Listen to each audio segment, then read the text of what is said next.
नमस्कार दोस्तों, मैं अंकुर उपाध्याय स्वागत करता हूं आप सभी का एक बार फिर से अपनी नई वीडियो में। दोस्तों यहाँ पे आप सभी के साथ कुछ इंटरेस्टिंग स्टॉक्स के बारे में बात करूंगा और कुछ अर्निंग्स के बारे में बात करूंगा। शुरुआत करना चाहूँगा अर्निंग्स के बारे में बात करने से, क्योंकि रिजल्ट्स आते हुए दिखे हैं और कुछ बड़े नाम हैं। दो स्टॉक स्पेशली आपके साथ शेयर करूंगा इस वीडियो में, एनटीपीसी और जेके सीमेंट। सबसे पहले एनटीपीसी को कवर करते हैं। कंपनी के रिजल्ट्स आ चुके हैं दोस्तों, और नंबर्स की बात करें अगर, तो कंपनी ने स्टैंड अलोन बेसिस पे जो नेट प्रॉफिट पोस्ट करा है वो है आपका 5,778 करोड़ रुपीज़ का, जिसमें अनुमान था 5,810 करोड़ का। तो अनुमान से थोड़े कम रह गया है मुनाफा। और रेवेन्यू की बात करें तो 43,900 करोड़ पे रेवेन्यू कंपनी ने पोस्ट करा है। अनुमान 46,560 करोड़ का था, तो ये अनुमान से काफ़ी कम रह गया है। तो दोनों ही फ्रंट पे कंपनी के रेवेन्यू और प्रॉफिट में कमी देखने को मिली है अनुमान के सामने, तो मिसेस एस्टिमेट्स। अब आते हैं ऑपरेशनल बेसिस पे, तो कामकाजी मुनाफा 11,254 करोड़ रुपीज़ पे आता हुआ दिखा है और अनुमान 13,300 करोड़ का था, तो यहाँ भी मिस हो गया है अनुमान। एबिटा मार्जिन्स की बात करें तो 25.63% पे आया है, अनुमान 28.6% का था। तो एनटीपीसी के नंबर तो मेरे को आगे पीछे ऊपर नीचे दाएं बाएं हर तरफ से वीक लग रहे हैं। आगे जेके सीमेंट एक और बड़ा नाम है, एक बेहतरीन कंपनी है जेके सीमेंट। जेके सीमेंट की बात करें तो 218 करोड़ से प्रॉफिट 360 करोड़ पे आ गया है साल दर साल, तो बढ़िया लग रहा है। रेवेन्यू 3,100 करोड़ से बढ़कर 3,581 करोड़ पे आया है, तो ये भी अच्छा लग रहा है। मार्जिन्स 18% से बढ़कर 21.33% पे हो गए हैं, तो ये बहुत ही शानदार लग रहे हैं।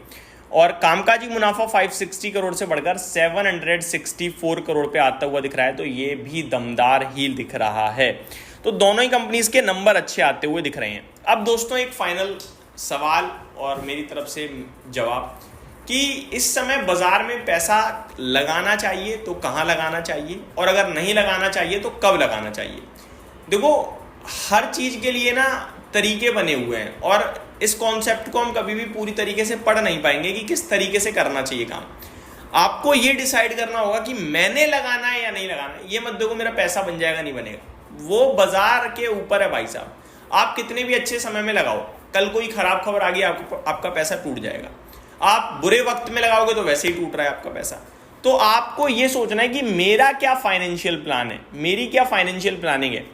तो अगर मैं अपने 30s में हूं तो मैं सोचूंगा शायद अगले 15 साल बाद मैं इस गोल को अचीव कर पाऊं इस इन्वेस्टमेंट के अमाउंट के साथ, तो उस हिसाब से आपको शुरू करना चाहिए। अब मैं अज्यूम कर लेता हूं कि कोई भी व्यक्ति है एक्स एज का, या कोई भी व्यक्ति है जो कम से कम 5 साल तो निवेश करना चाहता है और 10 साल तक ऊपर में जा सकता है, तो उसे स्टार्ट करना चाहिए इन्वेस्टमेंट। सिंपल सी बात है। अब कैसे करे, कहाँ करे, इस पे आते हैं।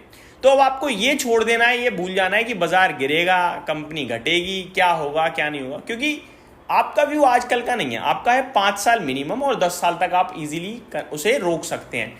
तो इस बीच में बाजार डेफिनेटली गिरेगा और डेफिनेटली बढ़ेगा और बढ़ता ही रहेगा। नई ऊंचाइयां भी मिलेंगी, पहले भी मिलती रहेंगी, आगे भी मिलती रहेंगी। अब सिर्फ सवाल इतना है कहां लगाना चाहिए। तो दोस्तों लंबी अवधि में यह माना गया है कि अगर कोई 5 साल निवेश कर रहा है तो निफ्टी के रिटर्न्स को भी मैक्सिमम इन्वेस्टर्स बीट नहीं कर पाते हैं, क्योंकि खरीद बेच करते रहते हैं, इस बीच में झोला छाप हो जाते हैं कभी कभार। तो आपको सबसे पहले निफ्टी का ईटीएफ नहीं, निफ्टी नेक्स्ट 50 के ईटीएफ पे फोकस करना चाहिए, क्योंकि वो निफ्टी को बीट करती है। तो एक सेफ साइड भी हो गई और इन्वेस्टमेंट भी अच्छी हो गई और रिटर्न्स भी आ जाएंगे। पहला हो गया निफ्टी 50 का ईटीएफ, ठीक है जी। दूसरी चीज है, एक अच्छी एसेट क्वालिटी में जाना चाहते हो, एक अच्छी पोर्टफोलियो बनाना चाहते हो, तो डाइवर्सिफिकेशन बहुत जरूरी होती है। तो गोल्ड का ईटीएफ भी आ गया आपका। गोल्ड का ईटीएफ हो गया भाई साहब, इंडेक्स का ईटीएफ हो गया, तो सेफ्टी तो हो गई पूरी। 100 रुपए में से 40 रुपए भी लग जाएंगे, कोई दिक्कत नहीं है। अब 60 रुपए की मैं लूंगा भाई साहब उठापटक वाली रिस्क, तो फिर मैं आऊंगा स्टॉक्स पे। तो एक क्षेत्र मेरे को लगता है स्टॉक मार्केट से रिलेटेड स्टॉक्स का, जहां पे ब्रोकर्स हैं, जहां पे म्यूचुअल फंड की एएमसीज हैं, जहां पे म्यूचुअल फंड के ट्रांसफर एजेंसीज हैं, जहां पे वेल्थ मैनेजमेंट कंपनियां हैं, ये जो कैटेगरी, जहां पे एक्सचेंज है, डेपोजिटरी है, ये कैटेगरी है। इनमें से आप कुछ शेयर्स उठाओ जिसमें आप उस बचे हुए 60 में से 20 रुपए लगाओगे, ठीक है जी। तो एक ये कैटेगरी हो गई आपकी। अब उसमें से आप 5-5 रुपए 4 सेक्टर में बांट दो, या फिर आप पूरा का पूरा 20 रुपए किसी में लगा दो, वो आपके ऊपर है, आपकी थॉट प्रोसेस पे डिपेंड करता है। अब बचे 40 रुपए। इस 40 रुपए में से 20 रुपए बैंकिंग फाइनेंशियल में जाने चाहिए, क्योंकि भैया ये होना बड़ा जरूरी है, ये भारत की नींव है। तो अब कहां पे लगाओगे? तो भाई साहब सरकारी में मेरे को एसबीआई से बेटर कुछ नहीं लगता, वो आप सभी को भी पता है। तो एसबीआई सेफ हो गया, बढ़िया हो गया, बेहतरीन हो गया। प्राइवेट में आ जाता हूं। प्राइवेट में मेरे को अब 20 में से मैं 8 रुपए या 7 रुपए एसबीआई में डाल दूंगा, बच्चे भाई साहब जो भी मेरे पास। प्राइवेट में आईसीआईसीआई, कोटक या एचडीएफसी में से मैं कुछ भी उठा सकता हूं, बचे 7 रुपए का। उसके बाद भी मेरे पास 6 बचते हैं। इस 6 रुपए को मैं कहूंगा कि मिड कैप बैंक में डालो, चाहे वो फेडरल भी हो सकती है, या आप अपने हिसाब से कोई रिसर्च करके सरकारी बैंक और कोई पसंद करते हो या कोई और बैंक पसंद करते हो, वो भी हो सकती है। ठीक है, इस तरीके से। अब बचता है मेरे पास लास्ट 20 रुपीज।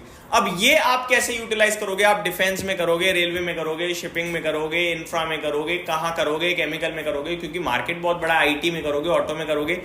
तो आप एक एक शेयर चुन सकते हो, या फिर आप किसी पर्टिकुलर ग्रुप सेक्टर को भी चुन सकते हो, वो आपके ऊपर डिपेंड करता है। ये मेरे हिसाब से एक परफेक्ट बैलेंस्ड पोर्टफोलियो हो सकती है, क्योंकि देखो हर व्यक्ति सब कुछ नहीं पकड़ सकता।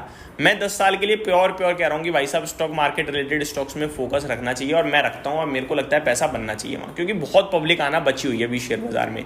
और जैसे जैसे शेयर बाजार को लेकर जागरूकता बढ़ रही है, पब्लिक टूट रही है, तो यहाँ तो पैसा बनना मेरे को लगता है ऑलमोस्ट एक तरीके से सेफ मेरे को लगता है, बनेगा ही बनेगा, ऐसा लगता है।